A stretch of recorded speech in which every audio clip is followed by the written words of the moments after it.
মুসলমান হিসাবে আমাদের একটা বিশ্বাস হইল মৃত্যুর পরে আমাদের আখিরাতের আর একটা জীবন আছে।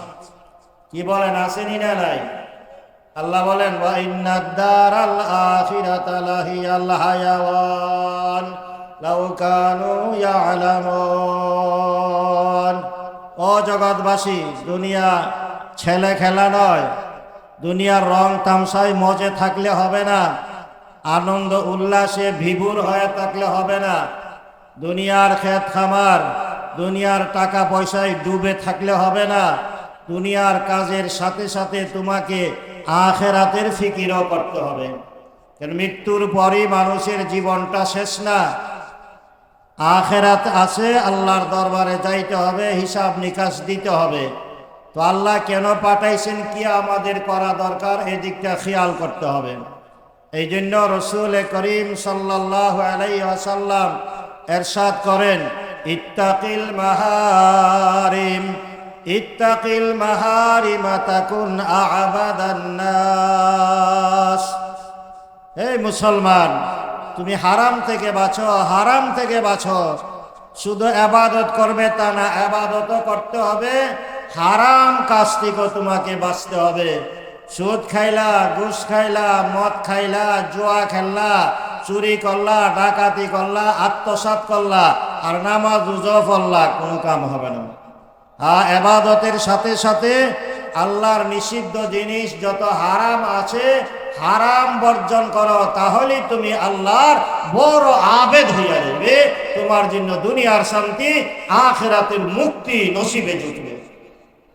তাহলে প্রথম কাজটা কি আমাদের? হারাম থেকে বাঁচতে হবে। হারাম খাইয়া ইবাদত করলেও এই ইবাদত আল্লাহর দরবারে কবুল হবে না, আর এই ইবাদতের দ্বারা আল্লাহর জান্নাতও পাওয়া যাবে না। আর জান্নাত পাওয়া না গেলে, মানুষ যদি আখিরাতে জান্নাত না পায়, তার জীবনটা 16 আনাই ব্যর্থ হয়ে গেল। এই হিসাবে আমাদেরকে এদিকে খেয়াল রাখতে হবে।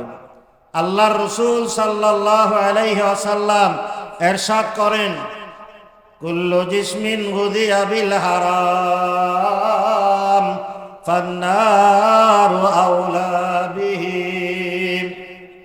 যেই শরীরটা হারাম খাইয়া হৃষ্টপুষ্ট হইছে, হারামের দ্বারা তার রক্ত মাংস বাড়ছে, আল্লাহর রাসূল সাল্লাল্লাহু আলাইহি ওয়াসাল্লাম এরশাদ করেন, এই শরীরের জন্য আল্লাহর জাহান্নামটা বেশি যোগ্য জায়গা, এই শরীরের জন্য জান্নাত হারাম।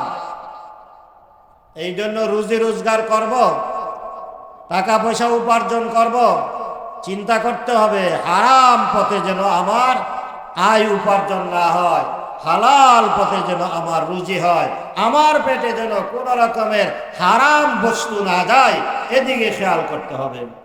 2 নাম্বার, আল্লাহর রাসূল সাল্লাল্লাহু আলাইহি ওয়াসাল্লাম বলেন, ওয়ারদা বিমা কাসামাল্লাহু লাকা তাকুন আগনান নাস। ও মিয়া, আল্লাহ তাআলা তকদিরে তোমার ব্যাপারে যা রাখছে, তোমার ভাগ্যে যা রাখছে, তার উপর তুমি রাজি খুশি হয়ে যাও, সন্তুষ্ট হয়ে যাও। এর বেশি পাইবার চাইও না, এর বেশি বেশি খাইবার চাইও না।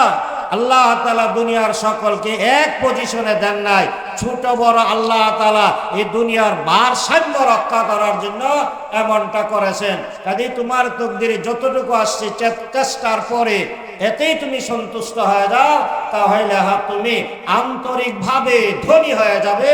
পাইলাম না, খাইলাম না, হাই হুতাশ আর তোমার মাঝে থাকবে না। তোমার অন্তর প্রশান্তিময় হয়ে যাবে, অন্তর শান্তি লাভ করবে, কোন রকমের পেরেশানি থাকবে না, তোমার টেনশন মুক্ত জীবন নসিব হবে। তকদিরকে মাইনা নাও, এই 2 নাম্বার কথা। যদি না মানি, যারা তকদিরকে বিশ্বাস করে না, তারাই তো বেশি পাইবার জন্য, বেশি খাইবার জন্য হারামের পথে পা বাড়ায়, চুরি ডাকাতির পথে, দুর্নীতির পথে পা বাড়ায়। কেন? তাদের আসলে তকদিরের উপর পরিপূর্ণ বিশ্বাস নাই। এই জন্য আল্লাহর নবী সাল্লাল্লাহু আলাইহি ওয়াসাল্লাম বলেন, তকদিরের উপর তুমি সন্তুষ্ট হয়ে যাও, তোমার টেনশন মুক্ত জীবন হবে, আন্তরিকভাবে তুমি ধনী হয়ে যাবে। তিন নাম্বার, আল্লাহর রাসূল সাল্লাল্লাহু আলাইহি ওয়াসাল্লাম বলেন, আহসিন ইলা জারিকা তাকুম মুমিনা। ও বান্দা, তুমি ইবাদত বন্দেগী যাই করো, তোমার আরেকটা কাজ করতে হবে। প্রকৃত মুমিন হইতে চাইলে ইবাদত বন্দেগীর পরে তোমার পাড়া প্রতিবেশী যারা আছে তাদের সাথে তোমাকে সৎ আচরণ করতে হবে, ভালো ব্যবহার করতে হবে, তাদের সাথে হৃদ্যতাপূর্ণ সম্পর্ক রাখতে হবে। তাদের প্রতি তুচ্ছ তাচ্ছিল্যের ব্যবহার, তাদের প্রতি যদি জুলুম অত্যাচার করো, গালমন্দ করো, তাহলে তুমি পরিপূর্ণ মুমিন হতে পারবে না। বুঝা গেল শুধু ইবাদত করলেই মুমিন হওয়া যাবে না, ইবাদতও লাগবে, সাথে সাথে নিজের আখলাক, নিজের চরিত্র, নিজের আচার আচরণ, নিজের ব্যবহারকে সুন্দর করতে হবে। সকল মানুষের সাথে সুন্দর আচরণ করতে হবে, দুর্ব্যবহার করা যাবে না। এই জন্য আল্লাহর রাসূল সাল্লাল্লাহু আলাইহি ওয়াসাল্লাম ইরশাদ করেন, সিলমান কাতাকা ওয়া আফু আম্মান যালামাকা ওয়া আহসিন মান আসা ইলাইক। ও বান্দা, তোমার সাথে যে সম্পর্ক ছিন্ন করে তার সাথে তুমি সম্পর্ক জুইরা রাখো। তোমার সাথে যে জুলুম করলো তাকে তুমি ক্ষমা করে দাও। তোমার সাথে যে দুর্ব্যবহার করলো তার সাথে তুমি সৎ ব্যবহার করো। এটা হইল মুসলমানের আচার আচরণ, মুসলমানের চরিত্র। চতুর্থ নম্বর, আল্লাহর রাসূল সাল্লাল্লাহু আলাইহি ওয়াসাল্লাম বলেন, আনতুহিব্বা লিন্নাস মা তুহিব্বু লিনাফসিক। তুমি নিজের জন্য যা পছন্দ করো, তোমার অপর ভাইয়ের জন্য তাই পছন্দ করবে। কোন মানুষ নিজের উপর জুলুম হোক, অত্যাচার হোক, নিজের মা বোনের ইজ্জত নষ্ট হোক, কেউ চায় না। তুমিও অন্যের মা বোনের ইজ্জত নষ্ট করবে না, অন্যের সাথে দুর্ব্যবহার করবে না, চুরি ডাকাতি করবে না, অন্যের কোনো হক নষ্ট করবে না। কারণ তুমি তো তোমার হক নষ্ট হোক কেউ করো, এটা তুমি ভালো মনে করো না, চাও না। আল্লাহর নবী সাল্লাল্লাহু আলাইহি ওয়াসাল্লাম বলেন, তুমি নিজের জন্য যা পছন্দ করো, অপর ভাইয়ের জন্য ঠিক তাই পছন্দ করবে, তাহলে তুমি সত্যিকারের পরিপূর্ণ মুসলমান হয়ে যাবে। সর্বশেষ কথা, হাদিসের ৫ম নম্বর, আল্লাহর নবী সাল্লাল্লাহু আলাইহি ওয়াসাল্লাম ইরশাদ করেন, ওয়ালা তুকসিরিন দিহকা ফাইন্না কাসরাতাদ দিহকি তুমিতুল কলবা। ও মিয়া, দুনিয়ার রং রঙে পড়ে শুধু রং তামাশায়, হাসি তামাশার মাঝে মত্ত থাইকো না। আখেরাতের চিন্তা করো, আখেরাতের ফিকির করো, কবর হাসরের চিন্তা করো। তুমি তো কবরের দ্বার প্রান্তে চলে গেছো, দিন যতই যাইতাছে কবর ততই সামনে আসতেছে। কথা ঠিক না ঠিক? কদম সুয়ে মারকাদ, নজর সুয়ে দুনিয়া, কদম সুয়ে মারকাদ, নজর সুয়ে দুনিয়া, কহা যা রহা है কিধর দেখতা है। কোন বুজুর্গ বলো, মিয়া কদম সুয়ে মারকাদ, তোমার পাও তো কবরের দিকে যাচ্ছে, কবরের দিকে তুমি হাঁটতেছো। সময় যত যাইতেছে কবর তত কাছে আসতেছে, কিন্তু তুমি তো কবরের চিন্তা কিছু করছো না, কিচ্ছুই করো না। কবরের জন্য প্রস্তুতিও নাই, নেক আমলও তুমি করো না।